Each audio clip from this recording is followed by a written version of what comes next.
Welcome to Discovering. Last weekend I took a cruise looking for things going on in the UP, and I found some. We'll start out at Pine Mountain with a look at the ski jumps. Then it's down the road to the Boundary Waters Musky Club Expo. From there we'll travel north to Kenton for a look at the Ontonagon Valley Sportsman's Club's Predator Hunt. All that and more tonight, right here on Discovering. The secret streams that flow beneath the cliffs of colored stone. Forest thick and healthy with birch and pine and oak. Surrounded by the greatest lakes this world has ever known. The black bear's awesome presence as he roams the hills and fields. Call of the timber wolf, the loon's lonesome trill. The eagle soaring high above, the trout lies deep and still. These are what I treasure, the only way I measure feelings that I have for this fine land. There is so much to discover when you're a long-time lover of northern Michigan.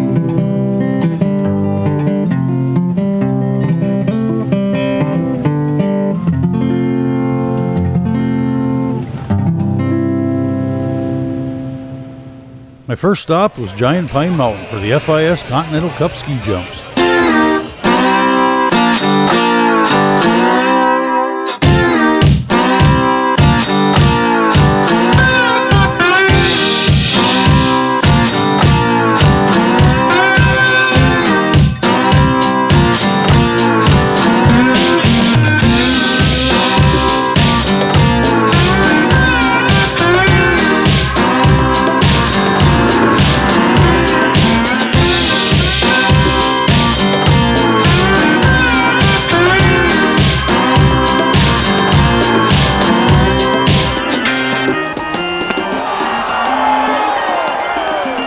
Construction of the jump at Pine Mountain began in 1937, was completed in 1938, and held its first competition in 1939. Today, jumpers come from Austria, Finland, Germany, Italy, Switzerland, the U.S., and more to participate in the annual ski jumping competition.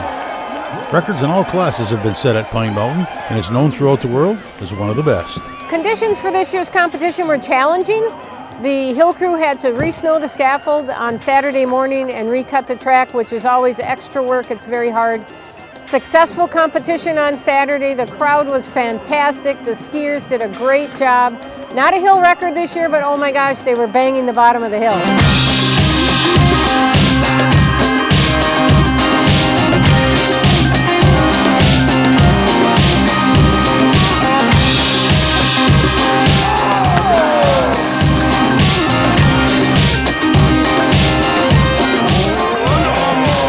Changes in the last, in my time, the changes have been many. The hill's been chopped out in '79. The tower's got to be changed constantly, it seems like. This year we did a lot of work on the outrun. These changes is all for safety. Safety of skiers, and now they're starting with the safety of the spectators. We're starting to get things coming through for next year we have to actually have in place for spectators, which is never heard of before, but that's the way it's going to be. There's so many changes, and you just have to be strong enough and have enough finances to make it happen. And we keep trying every year. Thanks to our sponsors, Bell and Health, and so on. On the other side of the fence, 20,000 spectators and tailgaters come from everywhere to be part of the historic ski jump weekend.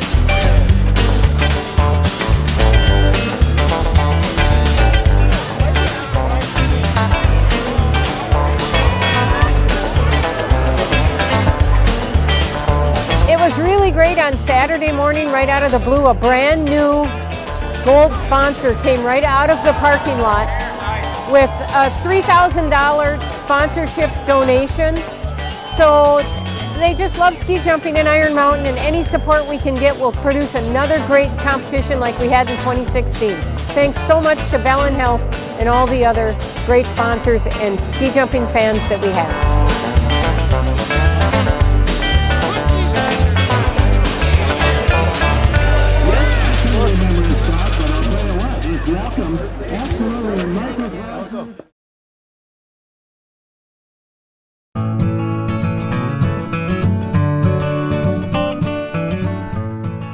The sport of ski jumping dates back to the early 1800s, with its first competition taking place in 1862.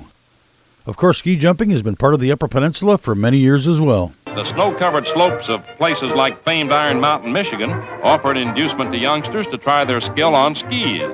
Come on out, fellas, the snow's fine. They begin early to get the knack of the sport.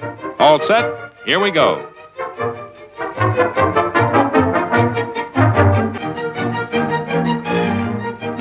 That's what I call a skiddy kitty. Of course, there are times when success crowns the courageous efforts of these paperweight performers. Improving with age and experience, the boys challenge the higher slide now, acquiring greater confidence and more skiing savvy.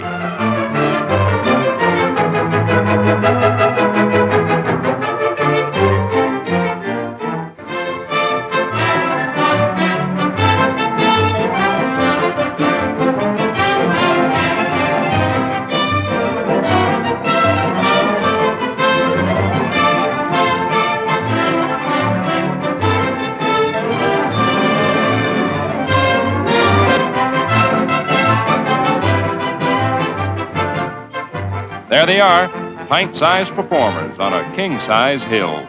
Willie's on his way in a skiing sequence of young stars on the rise.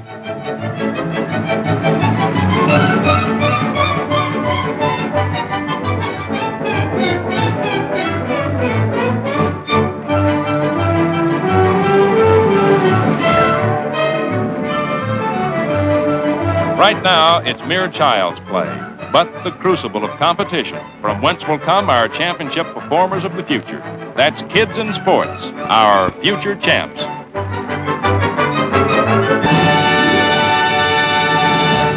This is the first year in the 31 years I've been here that we actually ran out of buttons for our first time. So that's really, that's phenomenal for this tournament. And you know, as far as the history goes back, this is our 77th year, which is a long time to be doing this. And you know, the skiers love it. The spectators, our sponsors, everything is just great. We try to make it better every year. There's so many different rules coming down the pike that we just try to keep it going. Our club is small, but we get the job done, and you know, as much as we can do, we just keep doing it every year.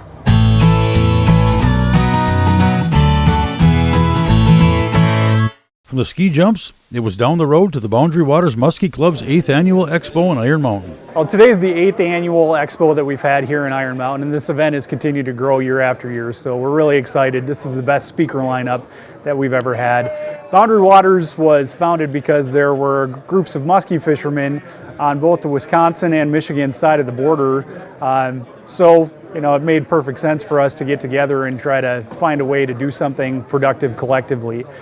So that has led to a number of things for us, including helping to improve habitat, stocking large numbers of fish throughout the Upper Peninsula and northeastern Wisconsin. So we're really excited. We've got great relationships with our partners, the fisheries biologists at the Michigan and Wisconsin DNRs. And what we want to do is get fish in lakes, in places where it makes sense to get fish in lakes, and also to protect the resources. The muskie is kind of the eagle of the fish family. It's the top of the food chain. Even in lakes where there are a lot of them, there aren't a lot of them. So it's a pretty rare thing. It's a pretty specialized sport, and you know, this event gives people an idea of what they're after, and maybe gives them some tips and tactics on how to catch them. And you know, there are all different levels of interest here in the room today. We've got people who are totally new to the sport and interested in finding out how they can get into it. You know, what does it take to catch one of these fish? And we've got a lot of seasoned anglers here too who chase muskies year round, and once you get into it, it's pretty tough to get away from. So it's just a lot of fun to be able to have this event and kind of break up the winter and give us something to look forward to when the water opens up. One of the speakers at the Expo was DNR Fisheries Supervisor Darren Kramer. I had a chance to talk with Darren about what the DNR is doing to enhance muskie populations in the UP. What we're seeing is muskie fishing in general seems to be getting a little more popular. You know, it's equipment's getting better, and techniques, and of course the information age and social media is really starting to make people more aware of other types of fishing or other species to fish for. And muskies are certainly one of those species that we seem to be increasing in popularity. You know, even in the state, kind of in the Midwest, and certainly in the Upper Peninsula. And So, as a fisheries division for the Michigan Department of Natural Resources, we've been working for quite a while to try and expand our muskie management capabilities, and through a couple ways. We have a management plan for muskellunge now, and that outlays a bunch of different aspects of muskie management. Also, the biology, sociology, the economics, hatcheries, regulations, all those things. And so we have that now. We're also working on trying to increase our rearing capacity, and especially for Great Lakes muskellunge, which we are rearing in the state now. Muskellunge can be a little bit tricky to rear. They take a tremendous amount of forage, of course, to get them up to stocking size. And we stock fall fingerlings, which are usually in and around 6 to 8 inches or so, depending on the year. And the last few years now, our Wolf Lake Hatchery personnel have been perfecting the rearing techniques that they've been using over time, and they are getting better at raising these Great Lakes muskellunge fall fingerlings. And consequently, over the state now for the past couple of years, we've been able to stock more waters, and we've been able to meet some allocations that we haven't in the past. So, which is good news for anglers, and it's good news for us, because now we have these long-standing requests on some water bodies that we hadn't been able to fill previously, and now our hatchery personnel, with the great job they're doing at Wolf Lake, they are increasing production, and we are now able to fill those requests. And so it's going to be a big benefit for us as managers, and also for anglers, that we can stock muskies into waters and get them in there regularly, either to start fisheries or to maintain muskellunge populations, improve genetics, create more angler opportunities, and things like that. So it's an exciting time in the UP right now, and across the state of Michigan, for muskellunge management and anglers.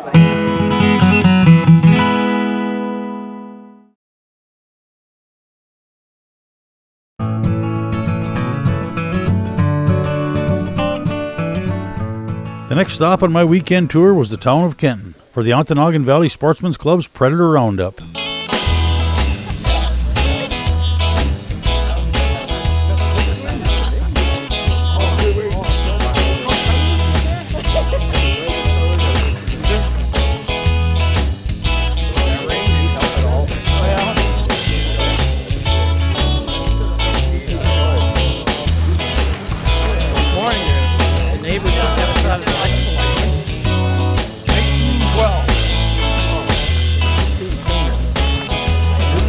Well, this is year 11 for our predator hunt.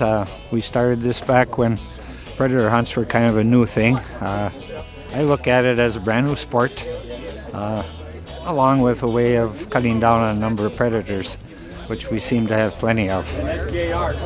These guys and girls, they put a lot of work into it. They're very dedicated hunters, and they're dealing with a smart animal, and this has really turned into quite a happening. Our turnout this year, I believe we had 203 hunters, and we've been running about that most years. First year's having smaller number of hunters, of course, but 200, we're pretty excited about that kind of a turnout. Our hunters for this, they come mostly from the area here. We got a good crew that comes from Iron River every year. Our winning team this year, it looks like, is a bunch from up around Landsberga. I met one hunter Thursday night that's hunting as far away as Manistee. I don't see him here today. We get some from over Bessemer, Ironwood Way. And we got a good crew that comes down from Ontonagon, Mass City, Rockland. But the majority of the hunters are from the local area, considering Iron River, Ontonagon, Landsberga, Bessemer, considering that being a local area. So probably a 50-mile radius, I would say. Prizes, we got a $500 cash prize. That's provided by the OVSC. And the rest of the prizes, lucky for us, they've been underwritten by local businesses, sportsmen's groups. And they range from 300, 200, and you go on down. I think we pay down 5 places. And we have bonus awards for largest dog and largest cat. We have a trifecta award that nobody's claimed yet. If somebody happens to get a cat, a coyote, and a fox, but it doesn't look like we're going to give that away this year. And one of the prizes I'm most proud of is one of the youth hunters today is going to win a nice camo stainless steel Ruger 1022, compliments of Ellsworth Heating, a local heating contractor. So So that's just an automatic prize that one of the youth gets every year. And they need not harvest anything to win the prize. This is my second year hunting. Last year I missed my first coyote, which was devastating. So this year I was bound and determined to get one. So I don't know. Look, it's me. This is coyote hunting. I was so excited. I shot my first coyote this morning and I was trembling. I was literally shaking, but I think my husband was more excited. This year's tally, I just quickly went over it. I might be off by a few, but it looks like we got 41 animals hanging here. I came up with 34 coyotes. I think we have 3 bobcat and 4 foxes. This is down from last year a little bit. I believe we had 53 animals last year. And talking to the hunters, the rainy night we had Thursday along with the rain, it just wasn't ideal conditions, but still pretty good harvest here. Yeah, this is one of our big events of the year, the predator hunt. We also have a summer youth program. We have a shooting range, and we run a youth program for kids during the summer where they come out and shoot rifles and shotguns and archery. One of our newest endeavors is this is coming up in the next month or so. We are going to buy archery equipment for the 3 area schools, the Ontonagon School District, the Waters Meat School District, and the Ewan Trout Creek School District, so they will have archery in the schools. This is one of our newest endeavors. One of our big fundraisers is in October. We have a banquet. We also sponsor Becoming an Outdoor Woman. We run a fishing contest for the kids in June. It's exciting, waiting for them to come in, putting the bait out, and just, when you see that first raven come in, and you just know something's about to happen, and it does. I was so excited.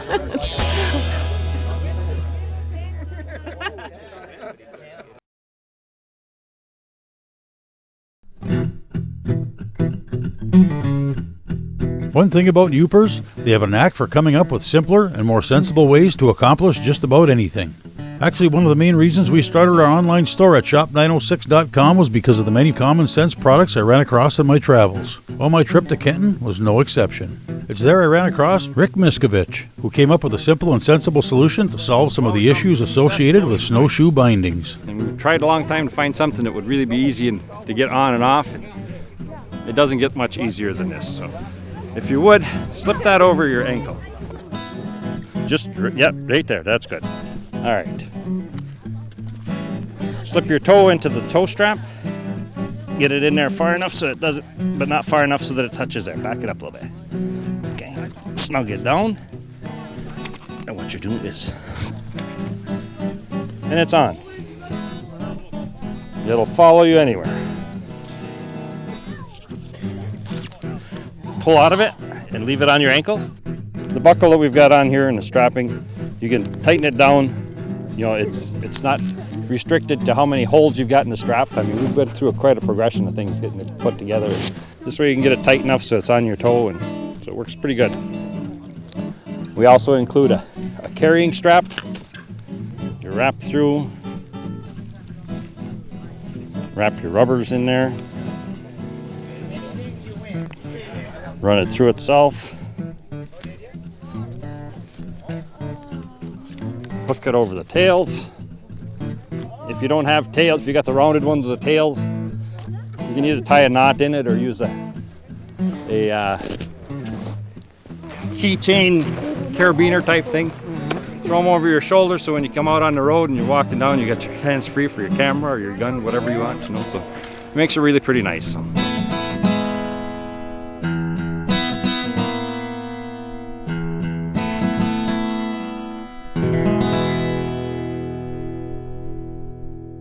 A few things coming up in the days to come.